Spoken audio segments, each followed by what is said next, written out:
Hello everyone, स्वागत है आपका मेरे यूट्यूब चैनल कॉमर्स वाले में। आज एक वीडियो कॉन्फ्रेंसिंग हुआ था जिसमें हमारे प्रधानमंत्री नरेंद्र मोदी जी ने एक प्लेटफॉर्म बनाया है, एक नया प्लेटफॉर्म इंट्रोड्यूस किया है टैक्सेशन के लिए, और platform for transparent taxation honouring the honest.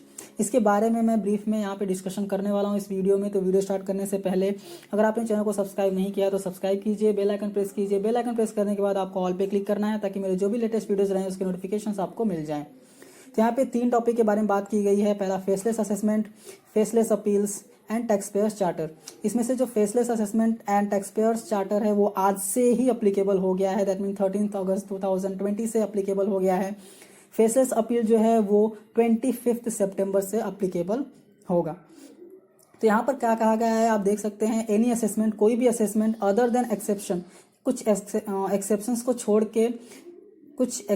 को छोड़ के कोई भी असेसमेंट होगा, अगर वो फेसलेस नहीं हुआ तो वो इनवैलिड माना जाएगा, दैट मीन्स वो असेसमेंट इनवैलिड माना जाएगा। यहाँ पे और कहा है no intrusive and survey actions by field officers, only investigation wing and TDS wing can after approval by officer of the level of chief commissioner और अबव। इसके लिए एक ऑर्डर आया है, वो ऑर्डर मैं यहाँ पे आपके लिए ओपन कर देता हूँ। ये रहा ऑर्डर जो कि 13 अगस्त 2020 को आया है, और ये है order under section 119 of the income tax act 1961। With the launch of the faceless assessment scheme 2019, the income tax department is moving towards minimal interface with the taxpayer.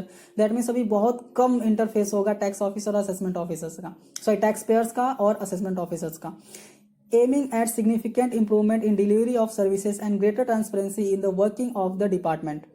The survey actions under section 113A of the act being an intrusive action, it is expected that the same should be carried out with utmost responsibility and accountability. यहाँ पे देख सकते हैं, इन furtherance of the above the central board of direct taxes in exercise of power under section 119 of the income tax act 1961 here bye directs, ये main point है यहाँ पे, here bye directs that the officers posted in Directorate of Investigation, that means Investigation Wing and Commissionerate of TDS, only and exclusively shall act as income tax authority for the purpose of power of survey. यहाँ पे सर्वे के लिए, power of सर्वे के purpose से income tax authority सिर्फ 2 person को माना जाएगा। पहला डायरेक्टरेट ऑफ इन्वेस्टिगेशन जो कि इन्वेस्टिगेशन विंग होता है, and commissionerate of TDS under the 113 of income tax act. और ये जो ऑर्डर है वो इफेक्ट में आएगा 13 अगस्त 2020 से। तो यहाँ पे वापस से हम यहाँ पर आ जाते हैं। तो अभी मैं यहाँ पे डिस्कस करने वाला हूँ आपसे फेसलेस असेसमेंट के बारे में।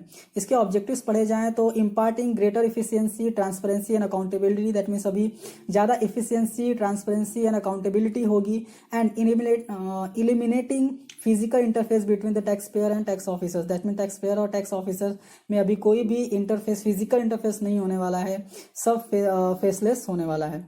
यहाँ पे अगर फीचर्स देखेंगे तो selection only through system using data analytics and AI, that means कोई भी टैक्स ऑफिसर जो सिलेक्ट होगा वो सिस्टम के थ्रू ही सिलेक्ट होगा, किसी को पता नहीं रहेगा कि कौन सा असेसिंग ऑफिसर है या फिर कौन सा टैक्स ऑफिसर है।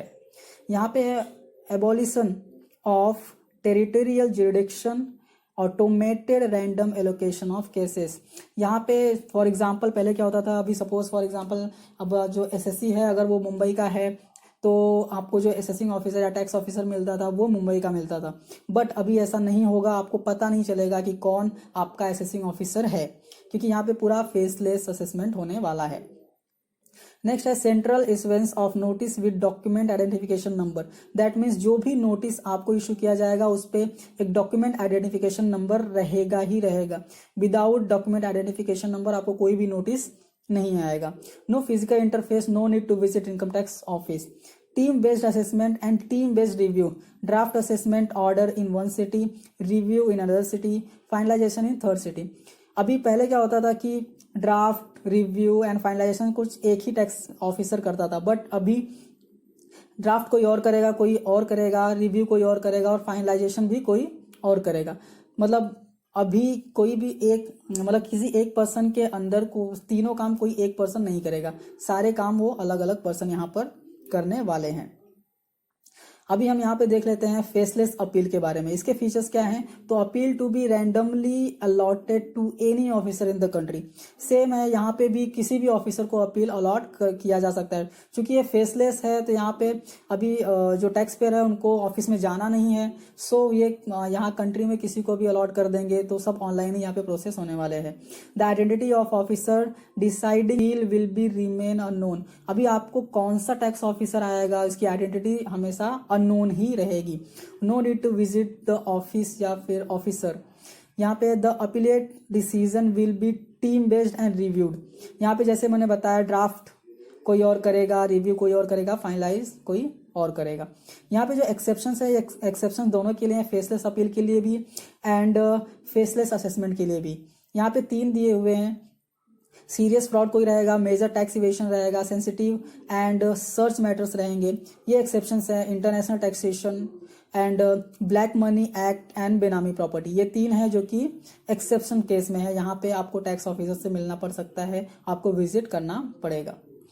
अभी यहाँ पे दिया गया है income tax department tax payer के लिए क्या कमिटमेंट रखेगी। तो यहाँ पे है जो इनकम टैक्स डिपार्टमेंट प्रोवाइड करेगा fair, courteous and reasonable treatment, treat taxpayer as honest. That means कि शक की निगाहों से नहीं देखा जाएगा अभी टैक्स पेयर्स को, ऐसा ट्रीट किया जाएगा कि वो ऑनेस्ट हैं। To provide mechanism for appeal and review, to provide complete and accurate information, to provide timely decisions, to collect the correct amount of tax, that means ज़्यादा टैक्स कलेक्ट ना करें। Next, privacy of taxpayers, that means taxpayers की privacy maintain करना, maintain confidentiality, hold its authorities accountable, enable representative of choice, provide mechanism to lodge complaint, then provide a fair and just system, publish service standards and report periodically to reduce cost and compliances। तो ये है सारी चीज़ें tax payer chartered की। तो यहाँ पे अभी यहाँ पे इन्होंने बताया इनकम टैक्स डिपार्टमेंट का क्या कमिटमेंट रहेगा टैक्स पेयर के थ्रू। तो यहाँ पे टैक्स पेयर्स के भी कुछ ड्यूटीज आती हैं जो टैक्स डिपार्टमेंट एक्सपेक्ट कर सकता है। तो यहाँ पे रहेगा कि to be informed, that means कि जो टैक्स पेयर है वो इन्फॉर्म्ड है, अवेयर है जो भी कंप्लायंसेस है इनकम टैक्स के। एंड नेक्स्ट है know what the representative does on his behalf, that means कि कौन रिप्रेजेंटेटिव बन सकता है टैक्स ऑफिसर से बात करने के लिए। एंड रिस्पॉन्ड इन टाइम, जो भी टैक्स पेयर रहेगा वो रिस्पॉन्ड करे टाइमली।